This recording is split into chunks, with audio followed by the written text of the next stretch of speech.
Hello, Ruth Ann here again. I'm doing something a little bit different. This is going to be a haul video, but it's strictly going to be the Middle Eastern perfumes that I've collected recently.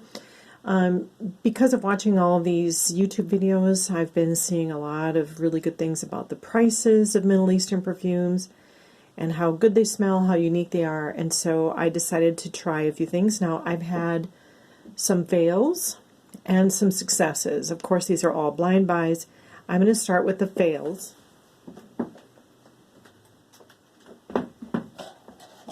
This first perfume, you see here, beautiful bottle. It is just beautiful. Very inexpensive. This is by a company called Hemani, Hemani, and the name of the perfume is Parisa. I'll show you the box. So you can see the name of the company here, Hemani, and the name of the perfume is Parisa.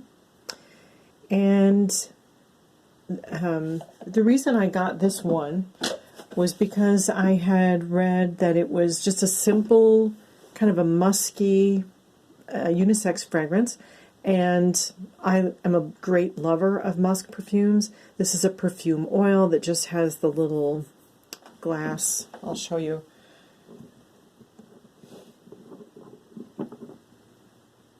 So these kinds of perfumes, of course, are always quite strong. You just need a couple of drops, and they tend to last a long time because they're very concentrated. This perfume, however, is labeled as unisex. To me, it really pulls male, and it's extremely aromatic, very herbal, but very dry, almost bitter. It is definitely not my kind of perfume. I was hoping for a nice, warm kind of musk. But, you know, what can you do when you blind buy, right? You just, you know, hope for the best with these things after reading reviews. And this is definitely not for me. Like I said, it's really herbally. It almost smells like, I mean, I love green perfumes. But this just smells off. There's something very bitter and very unpleasant about it for me. Okay, I have another big fail. This one is also a perfume oil. This one is called Noora, N-O-O-R-A. I'm going to show you the box.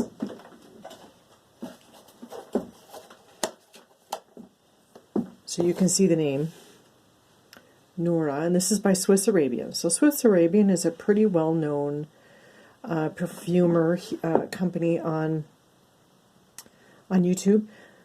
I researched this on Fragrantica before purchasing it. It was not very expensive. I want to say this was under $20. And on Fragrantica, people were just raving about how sweet and honey, a lot of fruity notes. Everyone just raved about it. There were an occasional naysayer in there, but you know that happens with every perfume. But because the rating was so high and it was so inexpensive, I thought, well, how could I go wrong? So I don't know what people are smelling when they put this on. I don't know if it's my nose, if it's my skin chemistry, but I tell you, the only thing, and I mean the only thing I smell with this, is toilet bowl deodorizer.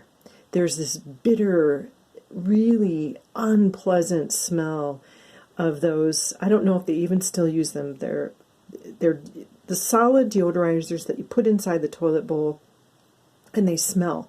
And when I was growing up, in the 70s and 80s, all of the school bathrooms smelled like that.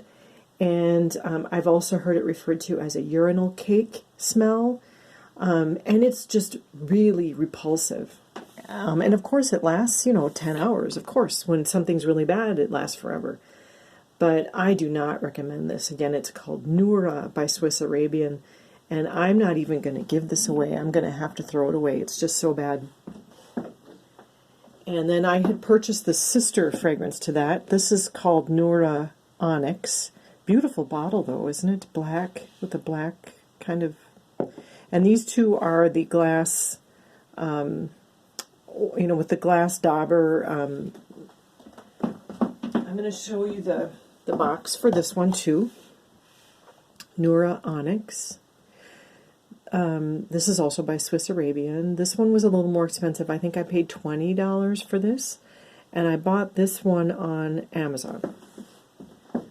So This one actually is not bad. It doesn't have any of that same kind of funky nastiness that the original Noora does. This one really smells male. It smells just like a man's cologne. It's herbal, kind of animalic. It's very pleasant. But like I said, it's very male. I'm not a personally one to wear male perfume, so I probably will try to give this to a male family member.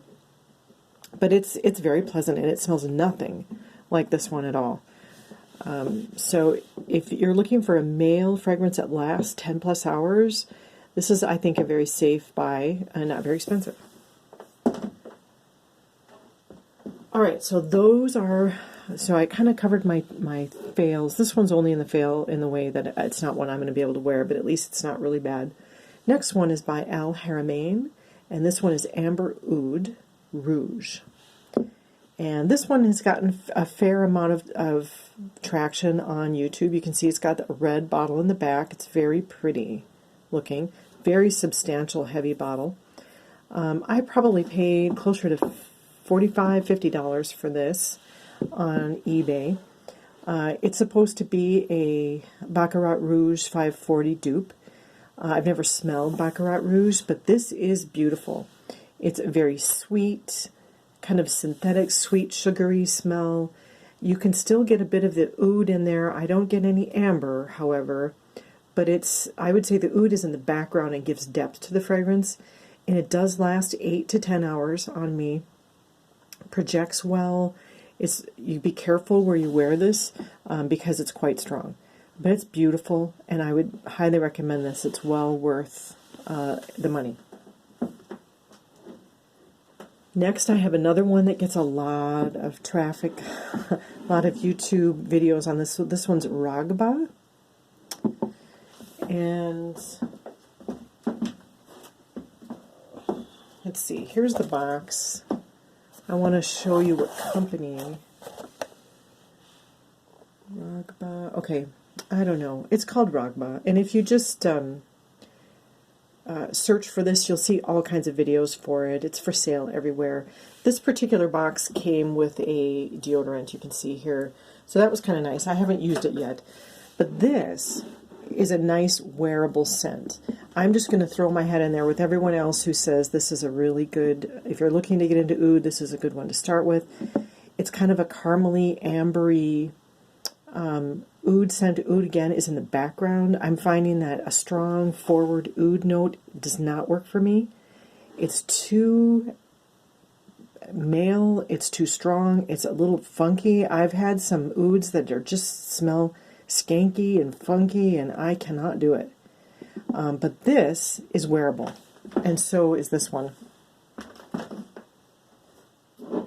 And one more, another one that is quite well known. This is Shaghaf Oud, again by Swiss Arabian. And this one, I had heard stories about. One reviewer on YouTube had said that she had sprayed it in her upstairs bedroom, and the people in the downstairs in the basement could smell it. I thought, well, that is a perfume I have to experience. So my experience has not been that it's that strong. It is strong, however. So this is like a 2 sprays and you're good. The oud is a little more forward. So in comparing these 3, right, these are kind of westernized Middle Eastern ouds, in my opinion. This one is definitely more oud forward, more woody, a little funky. It's supposed to have a praline note, sweet. I would say that is in the background to the oud. Oud is number 1, sweet is number 2. Praline, I don't know exactly if I pick that up in here. It's just like a sweet, syrupy oud. Pleasant, but if I had it to do over again, I would not repurchase. It's just a little too oudy for me. Raghba is sweet first, oud second, and it doesn't have any skanky funk, but you can definitely get the oud. This one in Haramain's Amber Oud Rouge, the oud is barely detectable. It's really in the background, kind of like musk is in Western or French perfumery, but the sweet is really forward and very wearable, very wearable. If you're worried at all if oud is not your thing, I do not recommend Shaghaf oud. But I think Raghba and Rouge would be good, safe blind buys. So I hope you enjoyed my Arabian perfume video. I do not think that this genre of perfume is for me. I don't plan on buying any more because it's just too unpredictable in my opinion. So anyway, unless I can get to a store where these are sold, I don't plan on buying any more.